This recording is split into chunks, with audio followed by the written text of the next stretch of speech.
G'day, g'day, g'day. Mathematical KM here. Remember their initials, not a title. Keith Molumby. Still weighing in at 14.16. It's the 30th of the 10th, so we've had a pretty good month. Be interesting to see what that number is come the other side of Halloween. I was playing Sahasra, who is the other sub 1000 in the ACF ratings, player also in the top 10 of the Canberra Chess Club Championships. And currently she's 18, 20 odd points above me, so expecting a good game. I do have the white pieces, and let's see how we go and have a little talk about it at the end. So away we go. So starting off, it's all fairly standard. You must, if you've been, subscribe and like. If you've been watching many of these hippos. Now that's won't call it a move for beginners, but one of the moves that forces the hippo player to play a move they're going to be playing anyway, and allows another move we would have been playing anyway. And the queen came out. I had a little bit of a think, is there any particular danger? Couldn't think of one. So now we've got the full thick-skinned hippo setup. That's what we're looking at. Let's move 11. The clock, I had 57 minutes, she had 43. So at least for a little while, I know Solomon Regal, the chess giant, whose course I've worked well with, talked about they're starting to expect the hippo from him. It shouldn't be that long until people, if they're playing me, have got an idea of what they're going to be doing. All right, let's continue. I decided, and let's have a look at the, really not much point in that one. And in terms of going after a central pawn, this one's got a pawn which is the best defender there is, and a knight. But, you know, you want to be taking with a pawn if there's a pawn defender. This central pawn has got two, one of which is the queen, so you'd just love the queen to be involved in a series of trades. That's unlikely to be the case. So I was thinking between the f-pawn push, which you then follow, and in fact f4 was second best. Best was castling, which is, you know, also supporting the f-pawn push. Or rook to c1, getting one in lined up with the queen just out of normal principle. I went for one of the other plans and wanting a pawn here, because with that there, I was just noticing just how trapped this bishop is. And I was thinking then to bring the bishop, to give me two pieces on that one, and then maybe out there to get a swap the knight for the bishop. Let's see how that goes. So it's a mistake, and all of a sudden the edge is going back. It's interesting, h5 would have been best, challenging what I was doing, and I can kind of see that. But f4 is the best move now. It was the best move before. It's still the best move. So now we've got two attackers. They've got two defenders, but I'm about to get a third one if need be. What does black do? They take. Now the best, and we've got a choice of two, either a knight or a pawn. And the rule of thumb, if you're looking at playing the hippo, is if you're going to end up with two pawns together to take with the pawn, if it's just going to be on its own, you go with the knight. So that would tell us e takes f4, and that is the best, and it's plus 0.9 to white. So not so bad. Now that was a move that had to be played, or knight to f8, but that knight needed to shift. Otherwise, that's just thank you for the bishop. And it's interesting, the computer is telling us, and yeah, we've only got a knight in front of our king. They've only got bishops. Both kings are kind of a little exposed here. I was thinking and this is like one of the lessons to take from this game, I'm going to be taking my knights and my bishop and maybe even the queen all over here on the king side, and I'm thinking, how can I organise to castle queen side? So maybe that's a little bit of wrong think right there. But castling king side right now, getting a rook behind the pawn, is second best. A4. Need to think a little bit about why that. Prophylaxis, keeping that dark bishop out. Sorry, it's being kept out now. It could actually come in if I go there. Have to have a look through that A4 lot. And knight F3, which a knight here is looking at quite a nice outpost, as is this bishop. And the queen's the only thing attacking it, and the pawn can't come through its own knight. So it's the third best move. And played, so plus 0.8. Now that move is a mistake, and it's up to plus 1.7, but it was all about protecting that g-pawn and allowing that knight to move. Which, by the way, castling would have achieved, which would have been their best, but it's plus 1.7 here. Now, best for me is castling and getting my king to safety in that rook behind. So I'm really going to have to start castling a little earlier. I know that you can wait a while longer. It's at least move 11 with the hippo, and sometimes you don't castle at all, but there are reasons to be doing it. Queen d2 allows castling the other way to the queen side, and it's the second best move. And a4,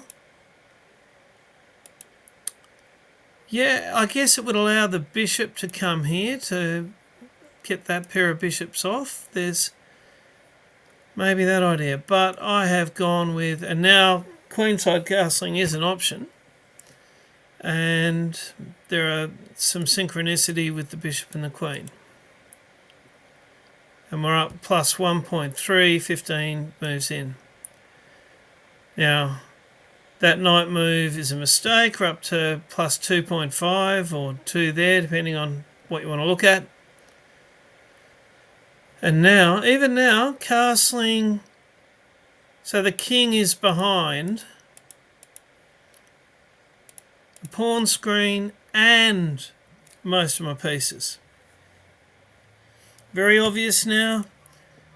Looking for the lessons. I'm coming out of these hippos, winning the opening and getting 5 to 20 moves into the middle game, maintaining the edge.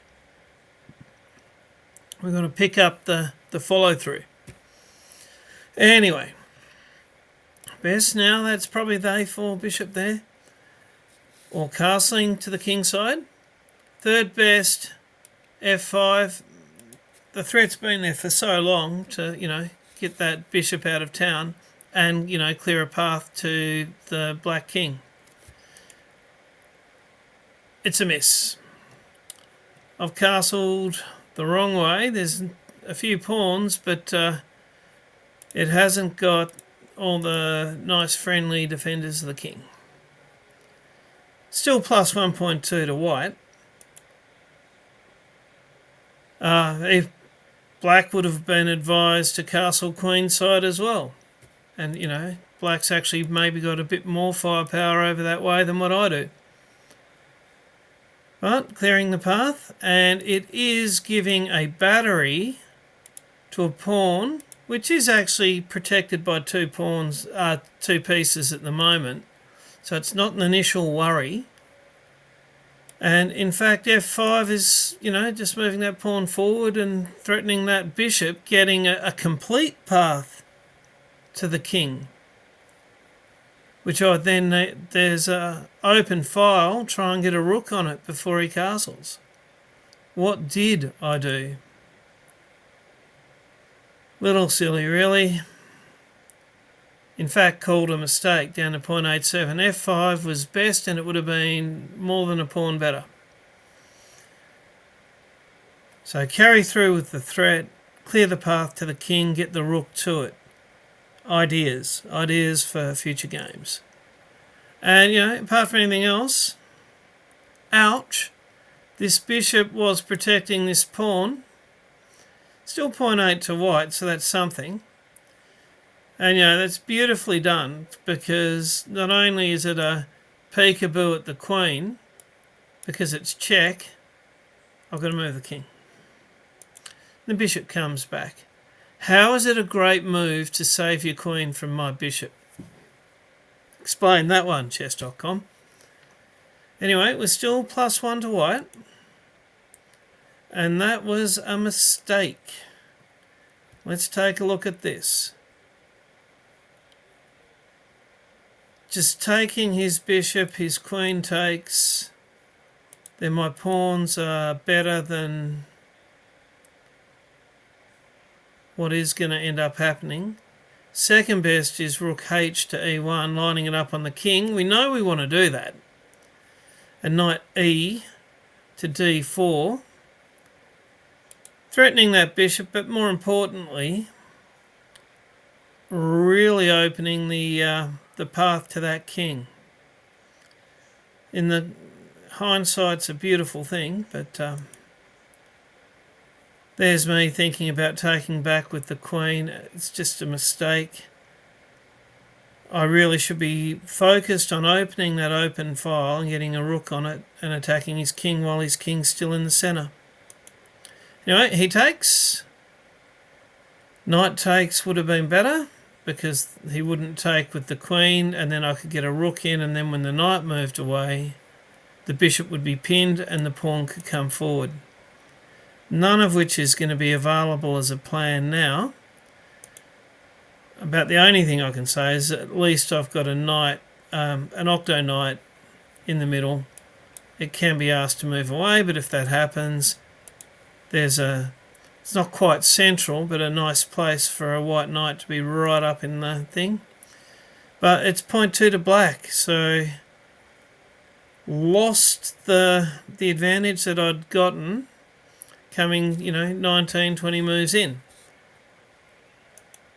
Just forgive me, but this is, let's go back to where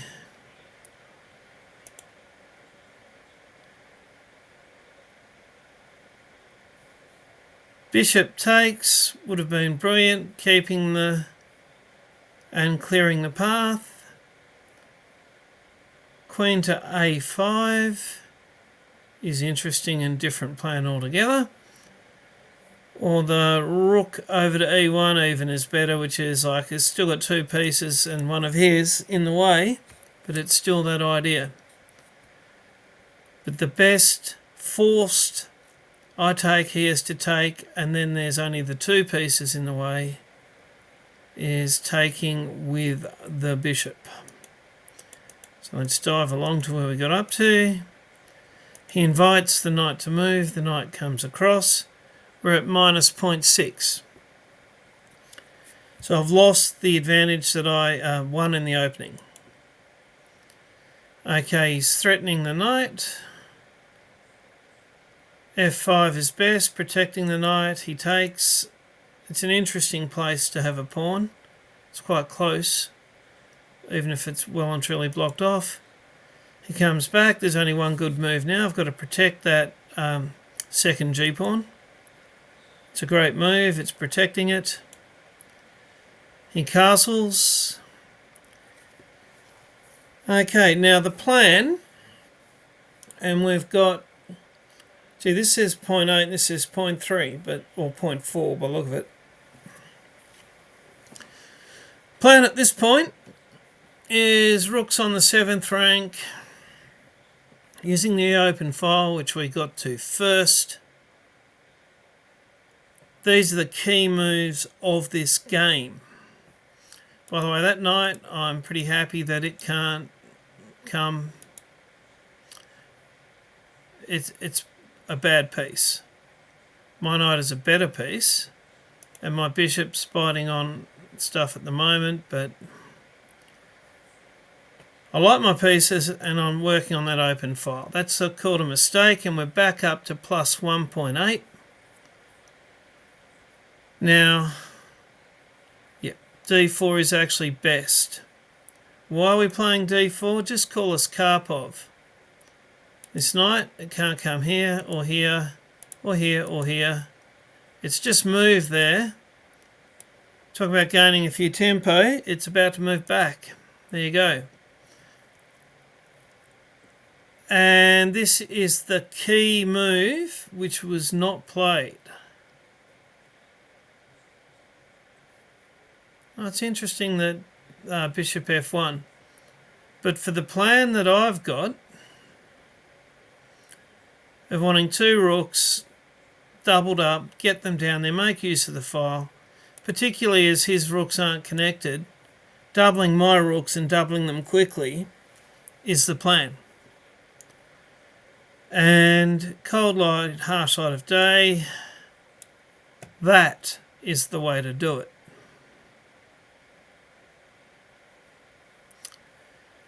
Not, and see it's plus 1.8 at the moment, inaccuracy,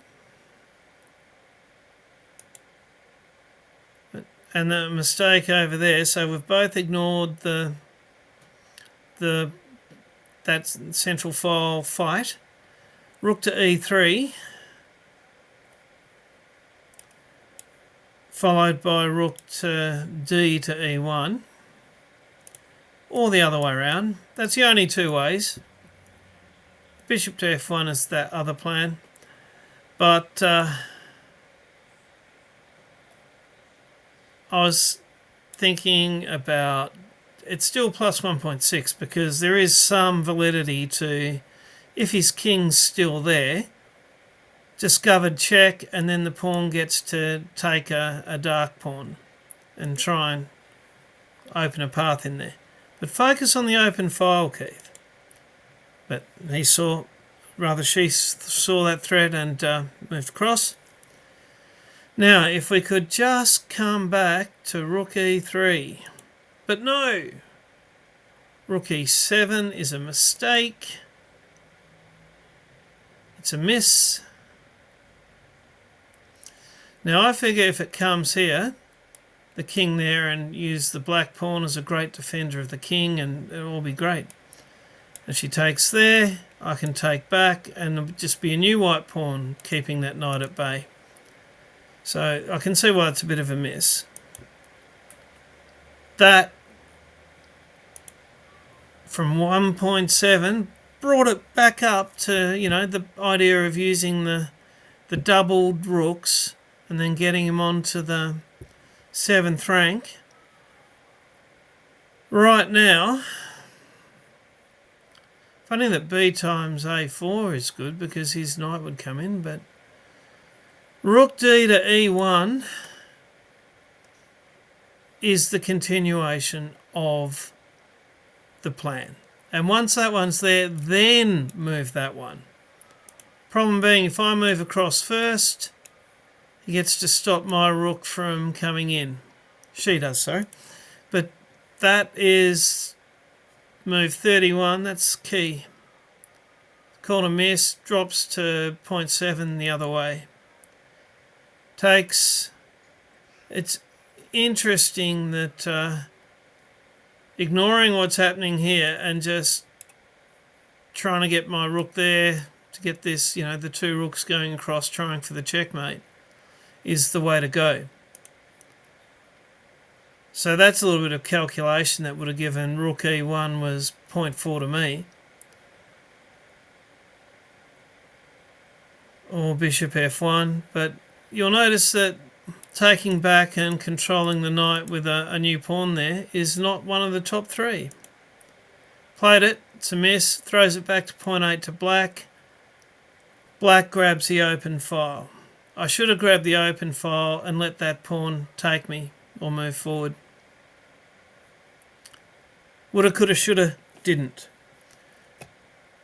This whole game has been about, I was offered the open file, use it. That perhaps can be the title. Thought I'd free up the knight by protecting that pawn with another pawn.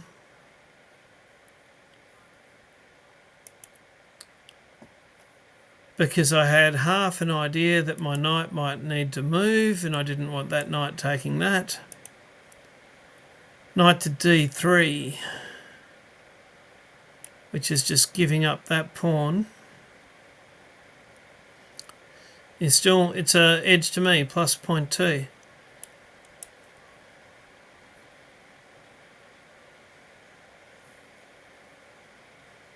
That's interesting.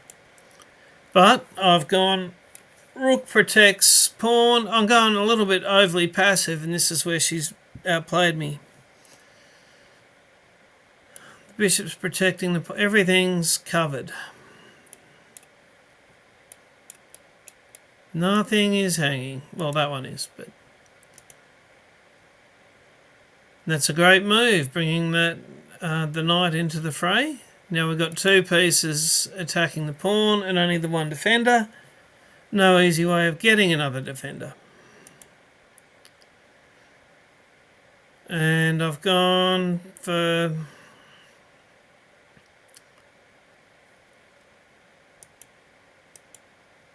getting off the pair of rooks and the brilliant tactic that I didn't see coming. The knight has forked the bishop and the rook.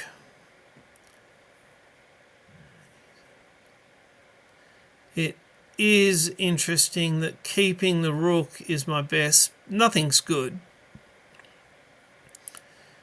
But keeping the rook is best, even though the rook is protected. But I've moved the bishop and gone down the exchange, and then I'm going to be losing that pawn. So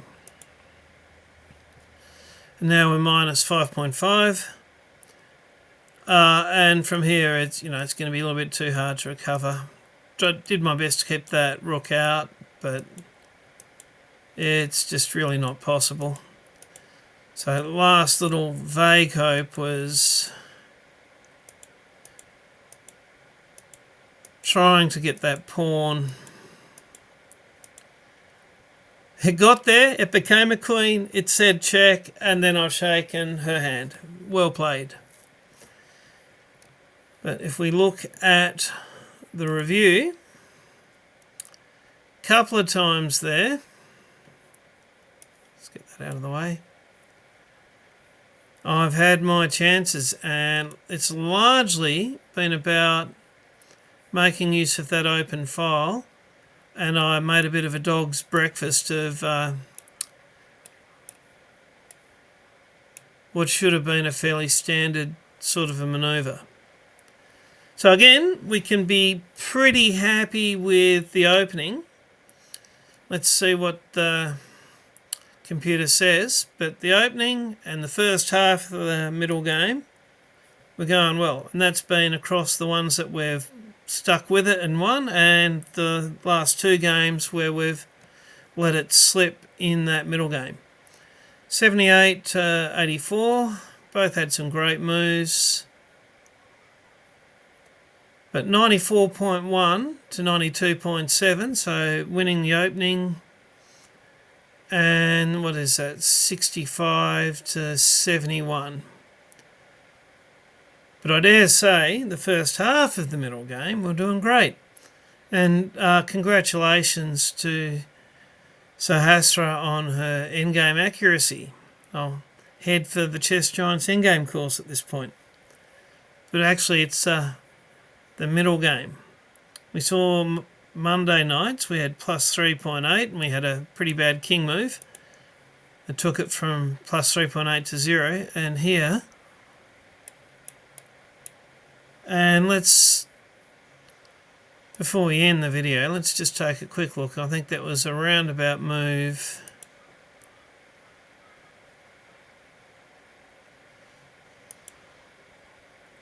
$30, yeah. This is where we are plus, 1.5 to 2. And it should be a fairly straightforward manoeuvre. And you don't head for there and across until you've already got the backup behind it. So we need to focus a little on the middle game. We're starting it well. We're coming out of the opening well, starting the middle game well.